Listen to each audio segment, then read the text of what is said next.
Aman Benson. Le journal des stratèges. Boris Kalt.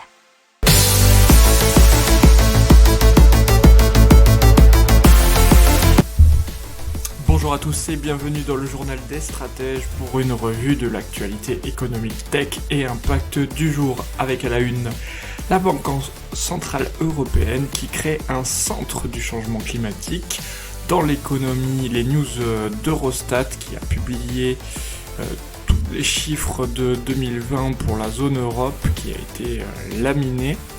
Les pertes sur le crédit colossales que devraient avoir les banques en 2020-2021.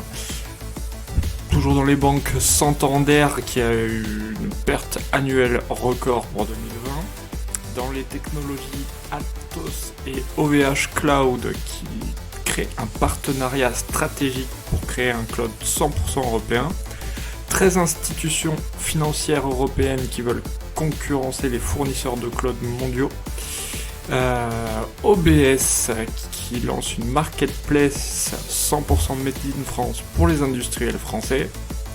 Et dans l'impact environnemental, une plateforme pour tout savoir des politiques climat des institutions financières. Et un petit mot sur le tourisme responsable, c'est le journal des stratèges numéro 39 et ça commence tout de suite. Allez, c'est parti et donc avec la Banque Centrale Européenne qui crée un centre du changement climatique. Donc Christine Lagarde, la présidente de la Banque Centrale Européenne, a estimé que son institution doit aborder le problème avec l'urgence et la détermination qu'il mérite.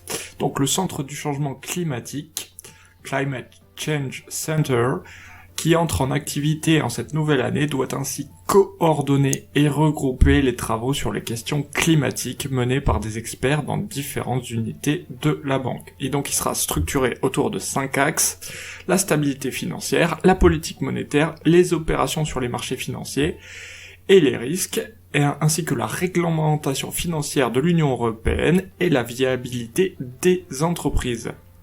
Il sera composé d'une dizaine de membres issus des différentes unités de la banque et travaillera dans une optique de coopération et de planification stratégique.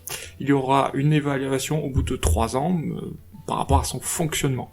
L'objectif de la Banque Centrale Européenne, c'est d'intégrer les considérations climatiques dans ses activités courantes. Les chiffres pour l'économie européenne, et donc après la pandémie de 2020, ils sont assez affligeants malheureusement. Un recul du PIB de 6,8% pour tous les pays partageant l'euro, et avec un dernier trimestre à moins 0,7%. Alors comme je vous ai dit en introduction, ce sont des chiffres qui proviennent de Eurostat. La commission avait tablé sur une chute de 7,8%, donc on a un point d'écart. Faut savoir que le PIB aux États-Unis, il a fait moins 3,5% l'an dernier, 3,1% en Russie et plus 2,3% en Chine. Si on fait pays par pays dans la zone de l'Union européenne, l'Allemagne a fait moins 5%, la France moins 8,3%, l'Italie moins 8,9% et l'Espagne a vraiment dégringolé à moins 11%. Allez, les pertes sur les crédits que devraient accuser les banques en 2020 et 2021, et c'est S&P Global Ratings qui prévoit des pertes sur crédit d'environ 1800 milliards de dollars pour 2020 et 2021. C'est 15% de moins que sa précédente prévision, qui était de 2100 milliards de dollars en juillet 2020. Pour ces banques, il estime tout de même que les pertes de crédit absorberont environ la moitié de leurs résultats avant provision en 2020 et environ 45% en 2021 et 2022. Alors on passe au groupe Santander, la banque Santander, la banque espagnole, qui accuse une perte annuelle record de 8,77 milliards en 2020 et principalement à cause du coût de restructuration et de l'augmentation des provisions, bien sûr à cause de l'impact de la pandémie de coronavirus.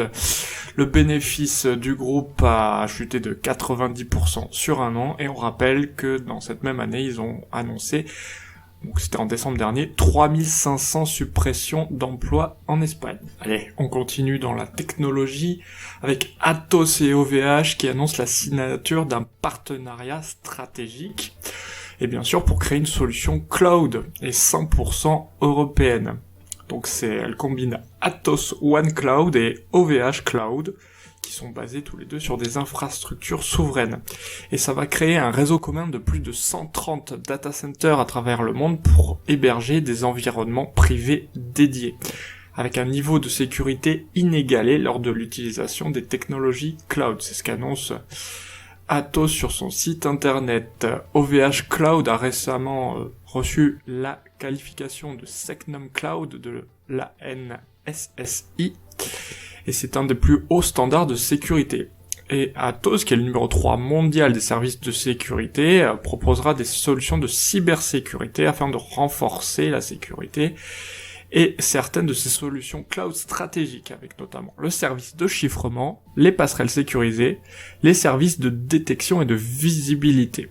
À savoir que les deux se sont déjà engagés à continuer dans la neutralité carbone, puisqu'ils ont récemment signé le pacte pour des centres de données climatiquement neutres. Et on continue avec les news et surtout le cloud, puisque 13 institutions financières européennes veulent concurrencer les fournisseurs de cloud qui sont Amazon, Microsoft et Google. Et donc on a la Commerzbank qui est invitée à rejoindre la European Cloud User Coalition, notamment Unicredit, ING, KBC et Erste Bank, ainsi que BAWAG et Deutsche Börse ont rejoint l'appel de la Commerzbank. Cette alliance fixée pour objectif de promouvoir l'utilisation de périphériques de stockage, de centres de données, de logiciels et de solutions informatiques de manière décentralisée via Internet en utilisant la technologie cloud. Alors, il faut savoir que Commerzbank, pour l'instant, dispose actuellement d'un tiers de ses applications informatiques dans le cloud, et d'ici 2023, elle devrait être de 80%. Donc, comme vous le voyez, la course au cloud européen affranchie des États-Unis et de la Chine est en marche. Allez, un petit mot sur OBS, Orange Business Service, donc la branche B2B de l'opérateur Orange, qui va lancer au premier trimestre 2021 My Business Place, une place de marché dédiée aux acteurs industriels français, et plus particulièrement aux entreprises opérant dans le secteur de la manufacture, de l'agroalimentaire, du BTP et des équipements de santé. Alors il va falloir remplir quelques petites conditions pour pouvoir y être localisé en France et avoir le siège social sur le territoire national, et les produits doivent être majoritairement fabriqués et assemblés sur des sites de production basés en France. Un nouveau petit mot sur une plateforme, et cette fois-ci c'est la plateforme de la transparence climatique, ou Climate Transparency Hub. C'est donc une plateforme qui centralise les rapports climat des institutions financières françaises qui, depuis la loi de transition énergétique de 2015, doivent réaliser tous les ans un reporting climat. Elle est maintenant en ligne, donc vous pourrez donc tout savoir des politiques climat des institutions financières. Allez, on continue avec le tourisme responsable, qui est donc beaucoup plus au centre des choses à cause malheureusement de la pandémie, puisque il est beaucoup plus simple de prendre le train ou sa voiture pour pouvoir faire du tourisme. Donc vous avez Gringo Voyage, qui est une offre de qualité, des commissions équitables et une juste rémunération des hébergeurs, et ce service privilégie le local au lointain. Vous avez aussi Make Your Trip Better, qui met en lien directement les voyageurs et les habitants selon un système d'évaluation mutuelle. Et donc ça, ce sont donc des sites qui permettent de voyager localement.